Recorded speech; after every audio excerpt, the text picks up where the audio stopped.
आज आम बनैबा पानी कखारु रे राई आउ खाइबा को बहुत ही बढ़िया लगी थाए। आउ एटा लाउ ठारू माने लाउ भली देखिबा को किंतु ये लाउ नुह पानी कखारु अलगा हेई थाए आउ लाउ मध्य अलगा हेई थाए। एबे चलंतु आमे पानी कखारु रो राई बनैबा। तेबे चलंतु आरंभ करिबा आज रेसिपी। पानी कखारु राई पाई एसबु सामग्री दरकार।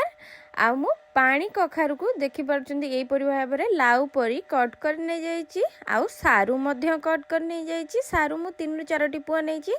आ बड़ साइज रो गोटे टमाटो को नैची। आपण मन चाहिले पक्के पारिबे नहले स्किप मध्य करि पारिबे। आ सारूटी पकेवा द्वारा राई रे बहुया पूरा आसीबो टेक्सचर। आपण मन चाहिले आलू ऐड कर पारिबे। मठे आलू पकेइनी। आउ 3 स्पून पाखा पाखी सोरिष आउ जीरा 2 स्पून पाखा पाखी 10 रु 12 कला रसुण 3 रु 4 टी सुखिला लंका को मसला रे नैची। हल्दी पाउडर 5 फुटण नैची। आउ तापरे मु नै जाईची टेस्ट को बैलेंस करिया पई चीनी किछि धनिया पत्र नैची। आउ मेन इंग्रेडिएंट्स हला आरो बड़ी। आउ मु एठी बिरी रो बड़ी को नैची जहा द्वारा टेस्ट 2 गुणा आसीबो। पानी कखारु राई रो तापरे सोरिष तेल पियाज आउ लूण को मध्य नैची। एबे चलंतु आमे तरकारी को बनैबा। पानी कखारु राई बनैबा पई प्रथमे कढ़ई को बसैची। कढ़ईटी भलो भाबे गरम होला परे तापरे मु एठी दे दोची 2 रु 3 स्पून पाखा पाखी सोरिष तेल को आ हाफ स्पून पाखा पाखी 5 फुटण को दे देली। जहा फल कि टेस्ट को बहुत बड़ा बैलेंस करियो। मु एका बेले तेल दे देची जहा फल कि बॉडीटी हमर मध्य भजा हबो तो सेही अनुसार मु दे देची। तापरे जोर जेहेतु नियांटी जळुथिला तो मु बड़ी को पकेकी संगे संगे सेइत्र काढी नै जाइथिली। आ तापरे पियाज को देकी संगे संगे सारू को पके देथिली भाजी नै जाइथिली। सारू सहित पियाज को मध्य आ टमाटो मध्य पके देली। सारू रो लाळ अंश हल्का मला परे थिली पानी आ किछि समय ताकू कसिबा।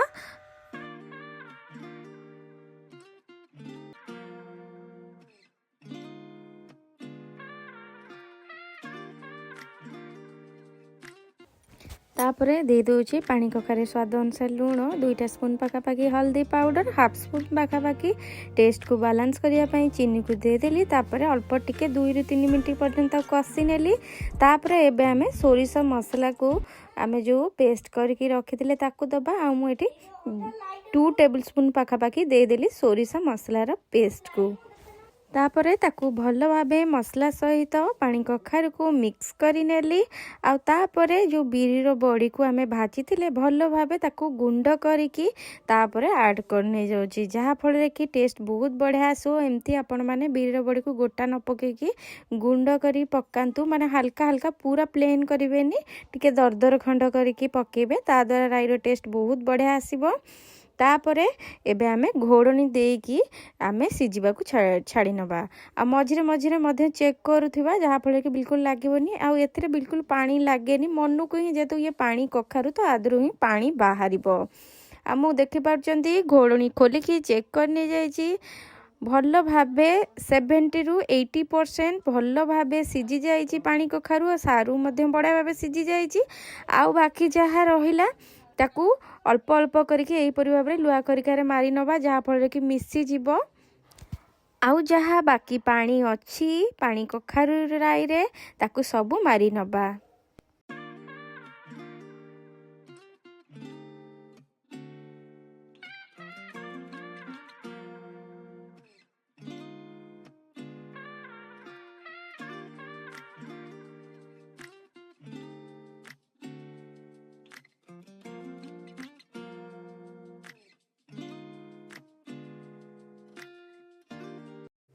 एबे पूरा भलो भाबे हेई आसलाणी पानी कखारु राई रु आस्ते आस्ते पानी सुखी आसलाणी। एबे हमें धनिया पत्र को ऐड करी नबा। आउ 5 मिनिट पर्यंत ताकू जोर जाल रे ताकू पानी टी सुखीबा को दबा। जहा फल आ तापर मझिरे मझिरे ताकू मैश करी नबा जहा फल कि खाइबा को स्वाद लागिबो पानी कखारु राई टी। एबे देखि पारछंती पूरा बढ़िया भाबे पानी कखारु राई रु पानी टी सुखी जाईची। एतिकी सुखा सुखा रहिले खाइबा को बहुत ही बढ़िया लागि थाए। आशा करूची ए पानी कखारु राई रेसिपी निश्चिंत पसंद आस्तिबो। आपण माने घरे बनातु निजे खांतु समस्त खुआंतु। जदि मो भिडियोटी भल लगी था प्लीज मो चैनल सोमेद फूड ब्लॉगर को गोटे लाइक कर दिंतु, शेयर कर दिंतु, सब्सक्राइब कर दिंतु, पाखे थिया बेल आइकन मते प्रेस कर दिंतु, जहाँ द्वारा कि आपण मानो पाखरे मोर वीडियो प्रथम करी जाय पहुंची परिबो। ते मु रहूची, देखाबो नेक्स्ट वीडियो रे। टाटा बाय बाय नमस्कार।